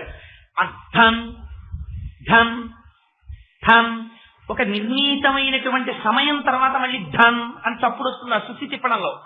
ఆ ధన్ అన్నప్పుడు ఇప్పుడు ధన్ అంటుందని పెడుతోంది నా దృష్టి అన్నారు. అంటే రామకృష్ణ పరమహంస అన్నారు, ఆ ధన్ మీద దృష్టి కేంద్రీకరించారు. ముందు దాన్ని వెళ్ళనివ్వండి. వెళ్ళిపోయావా? పోలే నేనేమీ అన్నా. వెళ్ళావు కదా, పోయావు రైతు బజార్కి, కొనేసావా కూరలు, మళ్ళీ కాసేపు చూడు బాబా పాదాలు అనండి. మళ్ళీ పారిపోతుంది. ఆల్ రైట్, 10 నిమిషాలు చేయండి. వెక్స్ అయిపోతే లేచిపోండి, వెక్స్ అయిపోయి కూర్చోకండి, లేచిపోండి. అలా అలా అలా అలా అలా మీరు ధ్యానం చేయడం మొదలెట్టారనుకోండి, కొంతసేపటికి అది అంటుంది, అబ్బాబా అలా తిరగడం కన్నా ఇదేమిటో అలా అక్కడ చూసిన వస్తువుని కళ్ళు మూసుకుని మళ్ళీ చెప్పు అన్నారు అనుకోండి. ముందు పాదానికి కుడి పాదం ఎడం పాదం, మనం ఇటు కూర్చుంటాం, ఆయన అటు కూర్చుంటారు కదా, పాదాలు ఇలా పెట్టినప్పుడు ఆయన పాదాలు బొటన వేలు దగ్గర నుంచి వేళ్లు కిందకుంటాయా పైకుంటాయా, ఈ పాదం ఇలా తిరుగుతుందా ఆ పాదం అలా తిరుగుతుందా అనుమానం చేస్తుంది. చూపించండి ఇప్పుడు, మళ్ళీ చెప్పండి. కొంతసేపటికి ఏమైపోతుందంటే మూడోది వదిలేస్తుంది, ధ్యానము అన్నది పోతుంది, మర్చిపోయి జాత ధ్యేయము, చేస్తున్నవాడు చేయబడుతున్నవాడు ఇద్దరు మిగులుతారు. ఇప్పుడేమవుతుంది, అన్ని వెనక్కి వచ్చేస్తాయి. కన్ను చూడడం మానేస్తుంది, కన్ను లేదా ఉంటుంది కానీ ఏం చూడదు, అలా ఉంటుంది. కానీ అలా బాబా గారి పాదాలే చూస్తుంటుంది. చెవు ఫోన్ వచ్చింది వినపడదు, అంత దృష్టి కూడా వెనక్కి వెళ్ళి మనస్సులోకి వెళ్ళిపోతుంది. ఏదో చీమ అలా వచ్చి ఎక్కింది తెలియదు, స్పర్శేంద్రియం పనిచేయట్లేదా, మనస్సులోకి వెళ్ళదు, దృష్టి అక్కడ ఉండిపోతుంది. ఉండిపోతే ఇప్పుడు ఎంతమంది మిగిలిపోయారు, మీరు చూస్తున్నారు అది చూడబడుతున్నది. గమ్మత్తు ఏమిటో తెలుసా అండి, మూడవ దశని మాత్రం ఇంకా వాక్కులతో చెప్పడానికి కుదరదు. ఏమైపోతారంటే మూడవ దశలో ఎవరిని మీరు ధ్యానం చేస్తున్నారో వారు మీరైపోతారు. అప్పుడు జాత ధ్యేయము రెండుండవు, రెండు కలిసిపోయి ఒకటైపోతాయి. ఎలా అయిపోతాయంటే ఒక ఉదాహరణ మాత్రం చెప్తాను. ఒక పంచదార చిలక, పంచదారతో చేయబడింది చిలక, అది సముద్రము యొక్క అడుగుని తెలుసుకుంటాను అని సముద్రంలోకి బయలుదేరింది అనుకోండి. ఉప్పు నీటిలోని ప్రయాణం చేస్తుంటే ఏమవుతుంది, ముందు రెక్కలు కరిగిపోతాయి, తర్వాత కాళ్ళు కరిగిపోతాయి, తర్వాత పొట్ట కరిగిపోతుంది. అది అడుగుకి వెళ్ళేటప్పటికి ఏమైపోయింది, చిలక కరిగిపోతుంది. ఇప్పుడు చిలకేది, సముద్రమే. చిలకకి వేరే అస్తిత్వం ఉందేంటి, చిలక సముద్రమే. సముద్రము నుంచి చిలక పైకి వస్తుందా, రాదు. సముద్రమునకు చిలకకు అభేదము, జాతకు ధ్యేయమునకు అభేదము, ఒక్కటైపోతారు. ఇది అమృతత్వం. ఇది సమసోమా జ్యోతిర్గమయ మృత్యోర్మ అమృతంగమయ. ఇది ఈ ధ్యానానికి అలవాటు పడింది అనుకోండి, మనస్సు చాలా ప్రశాంతంగా ఉంటుంది. 2 సార్లు 3 సార్లు ప్రారంభం చేశారనుకోండి, చక్కగా కూర్చుని రైలు పెట్టెలో వెళ్ళిపోతున్నారు, ఎవరో ఏదో మాట్లాడుకుంటున్నారు, మీకు ఇష్టం లేదు, మీరు ఎవరితో పూర్వం గొడవ పడతారు, ఏంటంటే ఆ మాటలు మేస్తారు అంటారు. ఇప్పుడు అదేముండదు, మీరు మామూలుగా ఇలా కళ్ళు తెరిచి ఉంటాయి, అందరూ మామూలుగా మీరు ఏదో అలా చూస్తున్నారు అనుకుంటారు, కానీ మీరు చూసేది బాబా గారిని చూస్తుంటారు. ఎక్కడుందో, ఎవరు అరుస్తున్నారో, ఎటుడుతోందో ఏం తెలియదు. మీరు బాబాతో ఐక్యం అయిపోయి అలా బాబా గురించే ధ్యానం చేస్తూ ఉంటారు. ఇలా క్రమంగా అలవాటు పడితే ఏమవుతుందంటే తన పని తనకి నడుస్తూ ఉంటుంది, దృష్టి మాత్రము ఈశ్వరుని యందు ఉంటుంది. ఎలా ఉంటుందంటే నెత్తి మీద బిందె పెట్టుకున్న స్త్రీ నడిచి వెళ్ళిపోతూ ఉంటుంది, చేతులు ఊపుకుంటూ పక్క వాళ్ళతో మాట్లాడుతూ ఉంటుంది, కానీ దృష్టి అంతా తల మీద ఉన్న బిందె మీద ఉంటుంది. తన పని తను నడుస్తూ ఉంటుంది. ఓ అరగంట ఆఫీస్ లో పనిచేస్తాడు, బాబు ఒకసారి కాసేపు పార్వతీ పరమేశ్వరుల పాదాలు చూద్దాం అనిపిస్తుంది. దానికి ఎవరి పర్మిషన్ అక్కర్లేదు, ఎవ్వరికీ తెలియదు కూడా. ఒక్క క్షణం అంతే చక్కన తెలిపోతాడు. అలాగే కూర్చుని ఏదో టేబుల్లో వెతుకుతున్నట్టు అలా దృష్టి అటు ఏదో కౌంటర్ చూస్తున్నట్టు, ఫైల్ చూస్తున్నట్టు అలాగే ఉంటారు. అని ఒక్కసారి నీ ఇష్టదేవతామూర్తుల యొక్క పాదాలు చూస్తూ అలా ఒక్క 4 నిమిషాలు ఉండడం అలవాటైపోతుంది. అలా అలవాటైపోయింది అనుకోండి, ఏదో ఒక స్థితిలో ఆ ధ్యానము సంపూర్ణత్వాన్ని పొందేస్తుంది. అప్పుడు ఆ మనస్సు ఎలా అయిపోతుందంటే, కన్నులు తెరిచి ఉన్నప్పటికీ రామకృష్ణ పరమహంస తన శిష్యులతో ఒక అద్భుతమైన మాట చెప్తారు. ఒక పక్షి తన గుడ్లని పొదుగుతూ ఉంటుంది. మీరు ఒక్కసారి ఆ దృశ్యాన్ని మనస్సులో జాగ్రత్తగా దర్శనం చేయండి. ఒక పక్షి ఉంది, గూడు లోపల మెత్తగా ఉంటుంది. ఎందుకంటే టైలరింగ్ షాప్ దగ్గర కింద పారేసినటువంటి మెత్తటి గుడ్డముక్కలన్నీ తెచ్చుకుంటుంది పక్షి. లోపల చక్కటి బెడ్ వేసుకుంటుంది. అందులో గుడ్డు మీద గుడ్డు పెట్టదు, పగిలిపోతుందని ముగ్గిపోయిన సపోటా పల్లెట్టినట్టు ఇలా చుట్టూ పెట్టుకుంటుంది ఒక 5-6 గుడ్లు. రెక్కలు ఇలా పెడుతుంది, తన బరువంతా గుడ్ల మీద ఆన్సదు. కాళ్ళు 2 కొంచెం వెడల్పుగా పెట్టి ఇలా ఇలా ఇలా ఇలా జరిగి ఆ గుడ్లు తన కడుపుకి మాత్రమే తగిలేటట్టు. గుడ్డు లోపల పిండం ఉంది, ఆ పిండం అమ్మ కడుపులోంచి తగులుతున్న వేడి చేత గుడ్డు లోపల ఉన్న పిండము పక్షి కంటి చేత దర్శనము చేయబడనది పిండము పిల్లగా మారుతోంది. ఆ తన వేడి చేత పిండము పిల్లగా మారుతున్నటువంటి ఆ సన్నివేశము మనస్సు చేత అనుభవించినటువంటి పక్షి కళ్ళు తెరిచి చూస్తున్నా కూడా కదలిక లేకుండా ఎంత ఆనందంగా అలా కూర్చుని పొదుగుతున్నప్పుడు ఉండిపోతుందో, ధ్యానమునందు ఈశ్వర పాదముల యందు నిమగ్నమైన మీ మనస్సు అలా ఉండిపోతుంది. ఇది సుఖము. ఇందుకు మనుష్య జన్మ. ఇది పిపీలికాది పర్యంతములో ఇతర జీవులు చెయ్యవో, ఇది నువ్వు చెయ్యాలి. ఇది నువ్వు చెయ్యకపోతే నీ మనస్సు అచ్చోసిన ఆంబోతు కళ్ళె వదిలేసిన గుర్రం, అది తిరుగుతూ ఉంటుంది. ఏమవుతావు? అదిగో ఆనాడు ధనికుడు మళ్ళీ ఆ లోభి ఇంకా కింద జన్మలోకి వెళ్ళినట్టే వెళ్ళిపోతావు. అందుకని ఏం చేస్తావో తెలుసా? అనంతమున నిండిపోయినటువంటి పరమాత్మ యందు ధ్యానము చెయ్యి. చిట్ట చివరికి వివేకానందుడు తీసుకెళ్ళిపోయాడు తెలుసా అండి. ఒక గ్లాస్ అక్కడ పెడితే గ్లాసు మీద ధ్యానం చేసేవాడు. వాటి గ్లాసు భగవంతుడు కాదా? అంతర్బహిష్ట సర్వం వ్యాప్య నారాయణ స్థిత. ఈ ద్రాక్ష పళ్ళలో ఏదో మామిడి పళ్ళో ఆ సంచి ఈశ్వర స్వరూపము ఇవాళ ఇలా వచ్చినది అనుకుని మీరు కాసేపు కళ్ళు మూసుకుని ఇలా యువతల పక్కన యూలా ఉండి అవతల పక్కన కొంచెం ఉండి కొద్దిగా తెలుసుకుని తెల్లటి కవరు లోపల నుంచి కనపడుతున్న 2 మామిడి పళ్ళ యొక్క స్వరూపాన్ని అలా ఒక 10 నిమిషాలు ధ్యానం చేశారనుకోండి, ఏమవుతుంది? దృష్టి కేంద్రీకరణం అలవాటు అవుతుంది. ఆరోగ్యం ఇంప్రూవ్ అవుతుంది. ఎందుకంటే వాడికి టెన్షన్స్ ఉండవు. 2 అలా కేంద్రీకరణము అలవాటైపోతే ఎటు తిరిగినా ఇటు వస్తూ ఉంటుంది. అలా అలా అలా అలా వచ్చి విశ్రాంతి స్థానమును చేరిపోతుంది. వృద్ధాప్యం వచ్చేసింది అనుకోండి, చింత ఉండదు. అప్పుడు హాయిగా ఎక్కడ కూర్చోనివ్వండి. శంకర భగవత్పాదులు దీన్నే మానస పూజ అన్నారు. రత్నైకల్పితమానకం హిమజలై స్నానం చ దివ్యాంబరం నానారత్న విభూషితం మృగమదామోదాంకితం చందనం జాజీ చంపక బిల్వపత్రచితం పుష్పం చ ధూపం తథా దీపం దేవదయానిధే పశుపతే హృత్కల్పితం గృహ్యతాం. ఎవరికైనా తెలుస్తుందా? ఎవరికి తెలియదు. మీరు అక్కడే కూర్చుని ఉంటారు బాల్కనీలో. ఇంట్లో కోడలు, కొడుకు, కూతురు, అల్లుడు, మనవలు టీవీ చూస్తూ ఉంటారు. మీరు అక్కడ కూర్చుని వారణాసి పుణ్యక్షేత్రానికి వెళుతూ ఆ ఇరుకైన సందులోంచి వెళుతూ ఓ 5 రూపాయలకి ఐటెం ఇచ్చి 4 మారేడు దళాలు, చక్కగా విచ్చుకున్నటువంటి సంపంగి పువ్వులు, మల్లె పువ్వులు అన్ని ఉన్నటువంటి ఒక బుట్ట కొనుక్కుంటారు. ఇంతలో ఎవరో తెలుసున్న వాళ్ళు కనబడి కోటేశ్వరారు గుళ్ళో తెలిసినారా, ఇవ్వనండి జాజి పూలు అవి తెచ్చాను తీసుకెళ్ళండి అంటారు. ఈ బుట్ట అంతా పట్టుకుని చక్కగా రాజద్వారంలోంచి హరహర మహాదేవ శంభో శంకర అని లోపల కడతారు. ఎడం పక్కన ఎదురుగుండా చూడగానే లక్ష్మీనారాయణులు కనపడతారు. వాళ్ళకు ఒక నమస్కారం చేస్తారు. ఇటు కుడి పక్కన ఒక శివలింగం ఉంటుంది. ఆ శివలింగానికి నమస్కారం చేసుకుంటారు. ఆ ధ్వజస్తంభాన్ని దాటి అలా లోపలికి వెడతారు. వెళ్ళి కుడి పక్కకి తిరగగానే లోపలికి శివలింగం ఉంటుంది. మానస పూజ చేసేటప్పుడు మీకు ఎవరు అడ్డొస్తారు? ఎవరు రారు. మీ పై మీద ఉత్తరీయం తీసి 2 మడతలు వేసి నడుము కట్టుకుంటారు. కంచ కొంచెం గోచి పోసి పైకి కట్టుకుంటారు. లోపలికి వెళ్ళి చక్కగా పద్మాసనం వేసి కూర్చుంటారు. ఒక బంగారు పాత్రలో మల్లెలు, జాజులు, మారేడు దళాలు అన్నీ ఉన్నాయి. చిన్న విశ్వేశ్వర లింగం. ఓ బంగారు చెంబుతో తీసి పాలు పోస్తూ నమస్తే అస్తు భగవన్ విశ్వేశ్వరాయ మహాదేవాయ త్రయంబకాయ త్రిపురాంతకాయ త్రికాగ్నికాలాయ కాలాగ్నిరుద్రాయ అంటున్నారు. ఆ పాలిలా కారిపోతుంటే లోపల నుంచి నల్లటి శివలింగం కనపడుతోంది. తదనంతరం శుద్ధ జలంతో అభిషేకం చేశారు. బంగారు పాత్రలోంచి జాజి పూలు తీసి ఇలా వేస్తుంటే మంచి వాసన. ఇలా పువ్వులు 5-6 పువ్వులు కలిసి శివలింగం మీద పడి దొల్లి పడిపోతున్నాయి. ఒక్కొక్కసారి 2 పూలు 3 పూలు శివలింగం మీద ఉండిపోతున్నాయి. మారేడు పత్రితో పూజ చేశారు. ఆ శివలింగానికి నుదురు కొట్టుకుని నమస్కారం చేసుకున్నారు. దానికున్న విభూతి తీసి మీరు పెట్టుకున్నారు. అన్నపూర్ణమ్మ దగ్గరికి వెళ్ళి నమస్కారం చేశారు.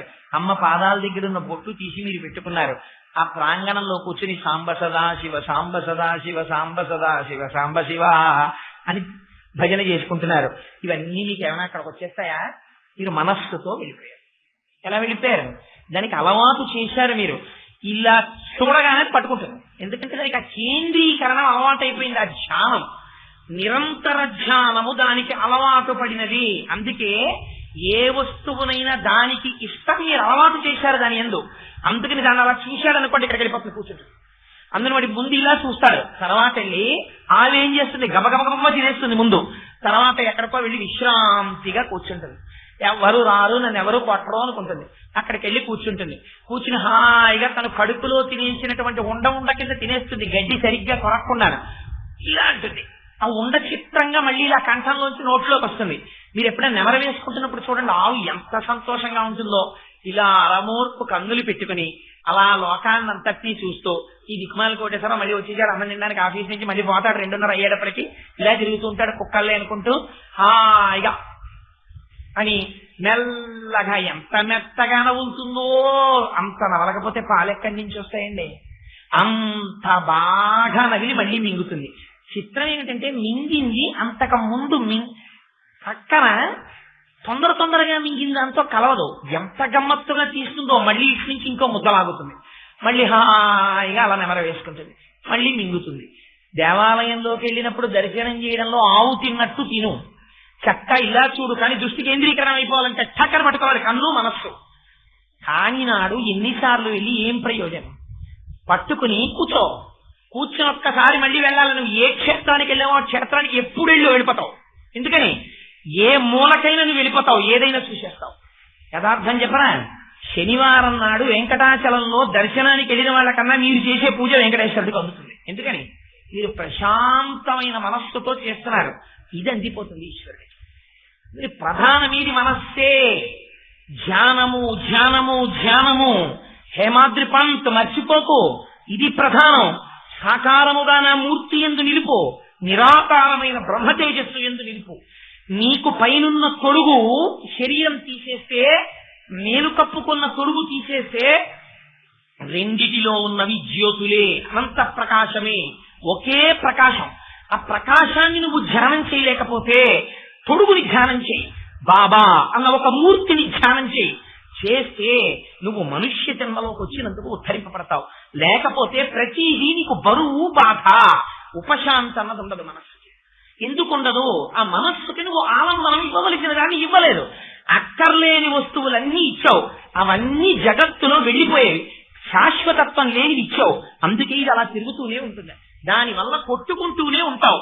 ఎంత గొప్ప విషయాన్ని చెప్పారో చూడండి. రామకృష్ణ పరమహంస ఈ విషయం చెప్పి పక్షి ఉదాహరణ చెప్పి, అలాంటి పక్షిని చిత్రం గీసి తేగలవా అని అడిగారు. చిత్రం గీయడం అంటే గుడ్లు పొదుగుతున్న పక్షిని ఎవడైనా చిత్రం గీస్తాడు.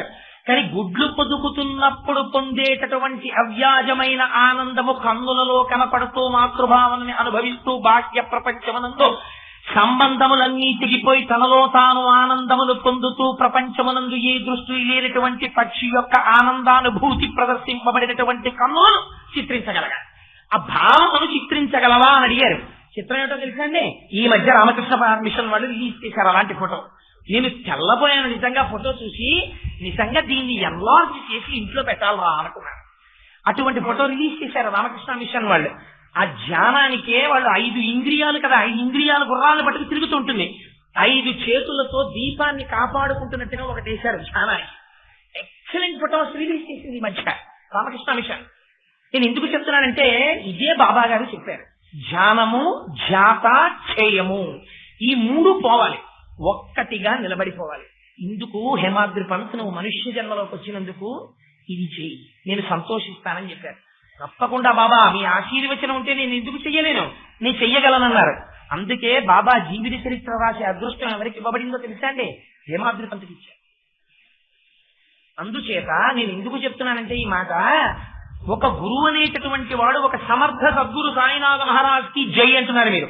ఎలా గురువు సమర్థ సద్గురు అని అడిగారు అనుకోండి, మిమ్మల్ని ఎవరైనా సాయిబాబా గారు ఇది దృష్టాంతం చెప్పగలగారు. గురువు తాను ఉద్ధరింపబడిన వాడు, తాను మోక్షస్థితిని పొందినవాడు. కానీ మరి ఎందుకు ఉపాధిలో ఉన్నాడు? మిమ్మల్ని ఉద్ధరించడానికి చంచలమైన మీ మనస్సు యొక్క చాంచల్యమును పోగొట్టడానికి ఆయన ఏం ఉపదేశం చేశారు. ఎంత గొప్ప ఉపదేశం చేశారో చూడండి. ఇది మీరు పట్టుకోవలసింది పారాయణం. ఇది జీవగర్ర, ఇది అమృత బిందువు. దీన్ని నాలుక మీద వేసుకోవాలి. వేసుకుంటే మనుష్య జన్మ యొక్క ప్రయోజనం తెలుస్తుంది. ఎంత ఉపనిషత్ సారాన్ని చెప్పారో చూడండి మహానుభావుడు. సరే, అందుచేత మనస్సు యొక్క బలహీనత అనేటటువంటి కోణాన్ని స్పృశించారు. మీరు ఇవ్వలేదనుకోండి ప్రయత్నపూర్వకంగా, దేన్ని పట్టుకుంటుంది? జగత్తుని పట్టుకుంటుంది. జగత్ అంటే ఏమిటి? వచ్చిపోయేది ఏది చెప్పండి? ఈశ్వరుడు తప్ప మిగిలినవండి. ఇదే ధుని. సాయిబాబా గారి గుళ్ళో ధుని పెట్టామండి, సాయిబాబా గారి గుళ్ళో ధుని పెట్టామండి అంటుంటారు. ధుని అనగా ఏమి? ధుని అనగా అగ్నిహోత్రము. అది ఆరదు. ఇప్పుడు మనం అగ్ని కార్యము అని చేస్తారు. ఒక యజ్ఞం చేశారనుకోండి, ఒక యాగం చేశారనుకోండి, పూర్ణాహుతి అని చేస్తారు. పూర్ణాహుతి అంటే ఆ క్రతు అక్కడతో పూర్తి అయిపోతుంది. పూర్తయిపోయినప్పుడు ఏం చేస్తారంటే, యథార్థంగా అయితే ఆ సృక్కు అని ఉంటుంది, ఆ నేతిని వేసేటటువంటి సాధనం. పెద్ద సృక్కు తీసుకుని ఆ సృక్కుని పూర్ణాహుతి చేసే వాళ్ళు ఇలా పట్టుకోవాలి. పట్టుకుంటే పూర్ణాహుతి సామాను అని పట్టుకొస్తారు. అదో గొప్ప విచిత్రం. పూర్ణాహుతి సామానికి కొబ్బరికాయ పనికిరాదు, కొబ్బరి కురిడి పనికొస్తుంది. ఏమిటి గమ్మత్తు? నీరు ఉంటే పనికిరాదు, నీరుండిపోతే పెచ్చు నుంచి విడిపోతుంది. లేదా అందులోనే ఉంది కానీ దాంతో సంబంధం ఉందా? లేదు. ఊపితే గుడుగుడు ఆడుతూ ఉంటుంది, సంబంధం లేదు, ఊడిపోయింది. ఇందులోనే ఉన్నాడు కానీ దీంతో సంబంధం లేదు, గుడుగుడులు ఆడుతూ విడిపోయి ఉన్నాడు. ఇది జ్ఞాని యొక్క లక్షణం. తిరుగుతూనే ఉంటాడు. కొబ్బరికాయ కొబ్బరికాయ ఒకలాగే ఉంటాయి. కొట్టారనుకోండి పెంకు కురిడి విడిపోతాయి. కొబ్బరికాయ కొట్టారనుకోండి, మీరు కోరం పెట్టి పొల్లది పెట్టి కోరాలి, కోరితే కానీ ఊరు రాదా కొబ్బరి, అంటుకుంది పెంకుకి. అంటే ఏమిటి? ఎందుకని? నీరుంది, ఇంకా అజ్ఞానం ఉంది. అందుకని జీవుడు భగవానుడు జీవునకు బ్రహ్మమునకు భేదం ఎరగక అజ్ఞానము చేత దేహముతో తాదాత్మ్యమును పొందాడు. పూర్ణాహుతికి పలికిరాదు, నైవేద్యానికి పనికి వస్తుంది. అంతే. విడిపోయింది, నీరు ఆవిరైపోయింది, ఎండిపోయింది. కొబ్బరి టెంక నుంచి ఊడిపోయింది, పెచ్చు నుంచి కొడితే పెచ్చట్టు వెళ్ళిపోయింది, ఇటు వచ్చేసింది. దాని తినడం కురిడి వచ్చిందండి మా ఇంట్లో కొబ్బరికాయలో, తినడానికి పనికిరాదు. ఏం చేయమంటారు? కురిడి వచ్చింది, దాన్ని వెంటనే నైవేద్యం పెట్టేయాలి. కొబ్బరికాయలు కొట్టి పచ్చడి చేసుకోవచ్చేమో, కొబ్బరికాయలు బహుశని ఇప్పుడు అలా చేయడం మంచిది కాదు. కొబ్బరికాయ అంటే దేవుడికి నైవేద్యం, కొబ్బరికాయ ఏదైనా నైవేద్యమే. అలా కాకుండా కురిడి, అది పూర్ణాహుతికి. పూర్ణాహుతి అనగా పూర్ణమద పూర్ణవిధం పూర్ణముదచ్చ. సరే, ఇప్పుడు మళ్ళీ పూర్ణాహుతి, కొబ్బరి పెంకు, కురిడి ఇవన్నీ మొదలంటే ఎప్పటికీ ఉంచారు కదా. అందుకని ఆ కురిడి దేంట్లో వేస్తాం? పూర్ణాహుతిలో వేస్తాం. ఒకసారి పూర్ణాహుతి అయిపోయింది అనుకోండి, పూర్ణాహుతి అయిపోయిందండి ఇంక అందులో ఏం వేయకండి అంటారు. అగ్నిహోత్రంలో పూర్ణాహుతి సామాను వేసేసిన తర్వాత ఏమంటే మర్చిపోయామండి, మేము గంధపు చెక్క కట్టుకొచ్చాం, వేస్తామండి, వెయ్యకూడదు. ఇంకా పూర్ణాహుతి అయిపోయింది. పూర్ణాహుతి అయిపోతే ఏం చేయాలి? దర్భని ఆ అగ్నిహోత్రంలో కాల్చి తీసి దాని మీద నీటి బొట్టు వేసి ఆ నల్లటి ముద్దని తీసుకొచ్చి లలాటమనందు పెట్టుకుంటారు. అంతే, అక్కడితో అయిపోయింది. పూర్ణాహుతి అయిపోయినటువంటి హోమగుండమునకు ప్రదక్షిణం చేసి నమస్కారం చేసి వెళ్ళిపోవాలి. అంతేగాని అందులో ఇంకేం వేయకూడదు. ధుని ఉంది, పూర్ణాహుతి లేదు, ఎప్పుడూ వెలుగుతుంది. మీరు చాలా జాగ్రత్తగా జ్ఞాపకం పెట్టుకోండి. చాలా మంది ఈ భేదం తెలియక ధుని గురించి ఏదోదో మాట్లాడేస్తూ ఉంటారు. ధుని అనగా పూర్ణాహుతి లేనిది, అందుకే ఎప్పుడూ వెలుగుతూ ఉంటుంది. సాయిబాబా గారి కాలంలో రగల్చబడినటువంటి ధుని ఒక కాలమునందు ఆగిపోవడం అన్నది లేదు, అది ఎప్పుడూ అలా వెలుగుతూనే ఉంటుంది. ఏమిటి దాని అర్థం నాకు చెప్పండి? ఎందుకు అలా కాల్చడం? దీనికి ఆయన 2 ప్రక్రియలు ఏకకాలమునందు చేశారు. ఒకటి కావాలి కదా, ఒకటి కావాలి అంటే మీరు ఒక్కసారి తగిలిస్తే చాలా అగ్నిహోత్రాన్ని చాలా జాగ్రత్తగా జ్ఞాపకం పెట్టుకోండి. ధుని గురించి అగ్ని ఒక్కసారి రగలిస్తే చాలు, కానీ అది ఎప్పుడూ రగులుతూ ఉండాలంటే మాత్రం మీరు ఏదో ఒకటి తెచ్చి వేస్తూ ఉండాలి. అందులో వెయ్యాలా వద్దా? ఏదో ఒకటి వెయ్యాలి, లేకపోతే అగ్నిహోత్రం ఆడిపోతుంది. మళ్ళీ వేసినప్పుడల్లా అగ్నిహోత్రం వెలిగించాలా? అక్కర్లేదు, ఒకసారి వెలిగిస్తే చాలు. కానీ వెయ్యడం మాత్రం ఎప్పుడూ వేస్తూనే ఉండాలి. అందులో వేస్తుంటేనే నిరంతర అగ్నిహోత్రము ధునవుతుంది. లేకపోతే పూర్ణాహుతి అయిపోయింది, అది ఒక అగ్నిహోత్రపు గుండం అవుతుంది, అది ఒక హోమగుండం అయిపోతుంది. అది ధుని బాబా గారు పెట్టింది. ఆయన పెట్టడంలోనే ఆ చాకచక్యం ఉంది, ఆ తెలివితేటలు ఉన్నాయి, పైకి కనపడకుండా నడిపించేశారు. అర్థమైన వాడికి అర్థమవుతుంది, అందుకున్నవాడు అందుకుంటాడు. ఎందుక ధుని అంటే ధునిలో ఏం వెయ్యాలి? ఇప్పుడు ఆగిపోకుండా ఉండాలంటే కట్టెలు వెయ్యాలి. కట్టెలు వెయ్యండి, పళ్ళు వెయ్యండి, పువ్వులు వెయ్యండి, ఇంకోటి వెయ్యండి, వేస్తూనే ఉండాలి. కాబట్టి పదార్థాలు కావాలి కాబట్టి ఇప్పుడు ఏం కావాలి? డబ్బులు కావాలి. అస్తమానం పదార్థాలు వస్తాయా?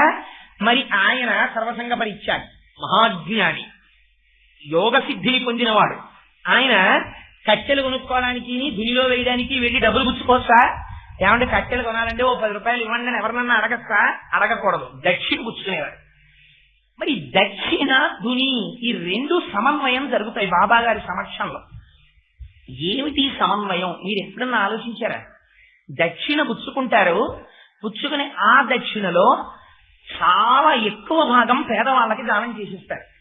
చేసేసి కొంత సొమ్ము ఏం చేస్తారంటే కట్టెలు కొంటారు. కొన్ని ఆ కట్టెలు తెచ్చి ధునిలో పడేస్తుంటారు. ఏం చేస్తుంది? అగ్నిహోత్రం కాల్చేస్తుంది. ఇంతే ఏం చేసి. ఎందుకు ఈ పని చేయడం అంటే మీరు బాగా జ్ఞాపకం పెట్టుకోండి. మీరు అగ్నిహోత్రంలోకి వస్తువులన్నింటినీ వేస్తున్నారనుకోండి, ఇది కాగితము కాబట్టి ఇది చాలా గొప్ప వస్తువు, ఈ కాగితం మీద చాలా మంచి మంచి విషయాలు రాయొచ్చు, కాబట్టి నేను కాగితాన్ని బూడిది చెయ్యడం ఏమిటి? నేను కాగితాన్ని బూడిది చెయ్యను. కాబట్టి నేను కాగితాన్ని ఇంకోటి ఏదైనా చేస్తాను. ఒక కర్ర, ఇది జడమైన పదార్థం, కాబట్టి దీన్ని బూడిది చేస్తాను. ఇది పువ్వు, ఇది చాలా అలంకారప్రాయమైంది, ఇది తామర పువ్వు, ఇది ఇందులో లక్ష్మీదేవి కూర్చుంటుంది, ఇది లక్ష్మీ స్థానం, దీన్ని నేను కాల్చడం ఏమిటి? కాల్చను, కేవలం ఒడిలిపోయేటట్టు చేస్తాను అని అగ్నిహోత్రములకు వస్తువులను యొక్క స్వరూపాన్ని మార్చడంలో ఏదైనా తారతమ్యం ఉంటుందా? ఓ తామర పువ్వు మీరు వేశారనుకోండి, ఏమవ్వాలి? అగ్నిహోత్రంలో బూడిదైపోతుంది. ఒక కాగితం మీరు వేశారు, ఏమవుతుంది? బూడిదైపోతుంది. ఒక కర్ర మీరు వేశారు, ఏమవుతుంది? బూడిదైపోతుంది. మీరు పట్టుకెళ్ళి 4 పళ్ళు వేశారు, ఏమవుతాయి? బూడిదైపోతాయి. మీరు ఏం వేయండి, బూడిదవుతుంది. బూడిదేమవుతుంది? ఇంకేమవుతుంది. అదేంటంటే ఎందుకలా బూడిదైపోతే ఏమిటి మీకు సంతోషం? ఎందుకలా బూడిచ్చేసేయడం? ఇక్కడ ఉంది గమ్మత్తంతా. ఈ బూడిద అయిపోతే దీన్ని ఆయన ఏం చేసేవారంటే మళ్ళీ ఆ దిరిలోంచి తీయించేవారు. తీయించి విభూతి అనేవారు. ఏమిటి విభూతి అంటే? మనకి ఏదైనా ఒక పదమునకు సమగ్రమైనటువంటి అర్థం చెప్పాలి అంటే ప్రామాణికముగా పండితులు అంగీకరించేటట్టు చెప్పగలగాలంటే మనకి అమరకోశం అని ఒక పుస్తకం ఉంది. అమరకోశం ఏం చెప్పిందో దాన్ని మాత్రమే నేను చెప్పాలి, అది సాధికారికము. ఆ మాటకి ఇంకా ఎదురుండదు. అమరకోశం వ్యాఖ్యానం చేసింది విభూతి అనగా ఏమి అన్నదాని గురించి. అదండి ఈశ్వరస్య భావేన ఈశ్వరస్య భావ విభూతి, ఈశ్వర భావనము విభూతి. ఎంత చిత్రమైన మాట చూడండి. మీరు చాలా జాగ్రత్తగా గమనించండి. అందుకే సుబ్బారావు అన్నారు, ఉగాది నాడు అందరికీ విభూతి ప్యాకెట్లు పంచిపెడుతున్నామండి సంవత్సరాలు కదా అన్నారు. ఈశ్వరస్య భావనమే విభూతి అంటే మనము చూస్తాం, బ్రహ్మజ్ఞాని చూస్తాడు. ఏమిటో తెలుసా అండి తేడా? చాలా జాగ్రత్తగా గమనించండి ఈ విషయాన్ని. మీరు శ్రద్ధగా వింటే సాబూరి ఉన్న వాళ్ళకి అర్థం అవుతుంది, లేని వాళ్ళకి అది అర్థం అవదు. విభూతి అనగానేమి అనగా ఈశ్వరస్య భావనము. ఈశ్వరస్య భావనం అనగానేమి అంటే ఇప్పుడు నేను మామూలుగా ఇలా చూశాను అనుకోండి, భిన్నత్వం గోచరిస్తుంది.